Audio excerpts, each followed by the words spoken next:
Assalamualaikum warahmatullahi wabarakatuh. Sampurasun. Wilujeng patepang deui sareng simkuring Neni Nur Alia dina pangajaran bahasa Sunda. Dina danget ayeuna simkuring baris medar hiji materi nu aya di kelas 11. Nyaeta ngeunaan panumbu catur. Cik aya nu uninga naon sih nu disebat panumbu catur teh? Aya nu uninga? Upami teu acan uninga, yu urang dangukeun sing saregep pedaran ngeunaan panumbu catur. Dina medar panumbu catur, kusim kuring dibagi kana sababaraha bagian. Aya ngeunaan wangunan panumbu catur, aya sikep panumbu catur, aya lengkah-lengkah jadi panumbu catur, sareng aya pancen panumbu catur. Supados teu nyangkolong kana waktos, urang lajeng kana wangunan panumbu catur. Wangunan panumbu catur. Panumbu catur teh asalna tina kecap numbu sareng catur. Numbu hartosna nyambungkeun, catur hartosna caritaan. Janten saupama dihijikeun, panumbu catur nyaeta jalma anu nyambungkeun caritaan atawa omongan. Dina bahasa Indonesia mah panumbu catur teh sami sareng moderator. Dina Kamus Besar Bahasa Indonesia atanapi KBBI, moderator nyaeta jalma anu pancena minangka panengah atawa pimpinan dina sidang rapat atawa diskusi. Janten panumbu catur minangka anu ngontrol lumangsungna eta kagiatan. Jadi timimiti nepi ka akhir eta kagiatan teh dipegang kendalina ku panumbu catur. Sikep panumbu catur. Saumpama hideep rek jadi panumbu catur, aya sikep-sikep anu kedah diperhatoskeun. Anu kahiji kedah miboga sikep netral. Netral teh teu mihak kana salah sahiji pihak. Dina panumbu catur mah hideep teu meunang nguntungkeun salah sahiji kelompok. Ya, jadi kedah netral. Terus anu kadua kedah objektif. Objektif teh hartosna dina nepikeun kamandang kedah dumasar pandangan umum lain cek pandangan pribadi. Ta eta sikep dina panumbu catur.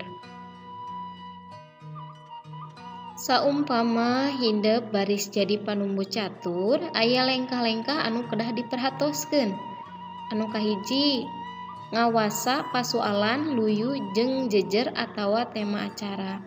Jadi tema anu diangkat dina eta acara teh kedah dikuasai ku urangnya, sangkan urang teh katingalina mahir dina mimpin eta acara. Terus mika nyaho kaayaan jeung kasang tukang audiens atanapi pamilon.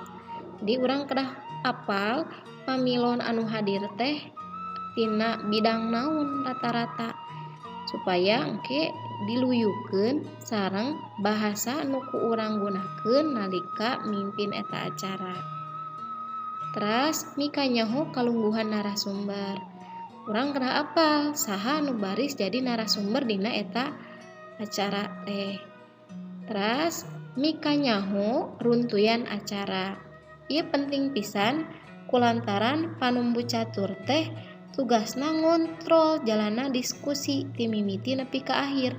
Jadi kedah apal kana runtuyan acara. Terus nataharkeun catatan singget. Jadi urang mun tiasa mah nuliskeun poin-poin anu engke baris didugikeun nalika prung acara. Supados nalika urang hilap teh tiasa ningali kana catatan singget. Terus nyiapkeun buku catatan. Tujuanna pikeun nyatet pokok-pokok penting salila lumangsungna eta diskusi atawa acara. Teras nyiapkeun dandanan anu merenah. Dandanan atanapi raksukan anu ku urang dianggo nalika jadi panumbu catur teh kedah diluyukeun sareng acarana ulah dugi ke saltumnya salah kostum gitu. Teras nyiapkeun alat panuduh waktu. Di alat panuduh waktu di dia bisa mangrupa jam tangan, bisa jam dina HP. Tujuanna naon? Supaya urang ngontrol lumangsungna acara. Upami ngayayai teuing urang tiasa dikat. Punten tiasa dilajengkeun kanu sanes atanapi kumaha ya, supados henteu nyangkolong teuing kagiatanana atanapi acarana. Tah kitu nya lengkah-lengkah saumpama hideuk baris jadi panumbu catur. Eta pancen panumbu catur. Pancen panumbu catur di dieu dibagi kana 3 bagian. Kahiji muka diskusi, teras ngatur jalana diskusi, sareng nutup diskusi. Dina muka diskusi anu kedah diucapkeun ku panumbu catur kahiji ngucapkeun salam bubuka. Salam bubuka contohna assalamualaikum, sampurasun. Teras nepikeun mukadimah. Mukadimah eusina puji syukur sareng sholawat ka Nabi. Anu katilu nganuhunkeun ka pamilon anu hadir. Kumargi pamilon tos kersa sumping dina eta acara. Teras nepikeun jejer atawa tema diskusi jeung katangtuanana. Jadi tema anu baris dibahas dina eta diskusi teh ditepikeun ku panumbu catur. Teras nu kalima nepikeun aturan diskusi. Biasana aturan ieu lamun diskusina mangrupa debat ya. Kan sok aya nya aturanana. Biasana didugikeun ku panumbu catur di awal. Teras ngawanohkeun sarta ngahaturanan narasumber. Di dieu urang kedah apal kana identitas narasumber. Pingawitanna lengkepna, gelarna, teras pendidikanana termasuk riwayat padamelanana. Urang diwanohkeun sangkan mantak nyirut pamilon ka naon anu mungkin baris dibahas ku narasumber. Pancen salajengna dina panumbu catur nyaeta ngatur jalana diskusi. Nu kahiji kedah merek kesempatan pikeun nepikeun saran, usul atawa gagasan.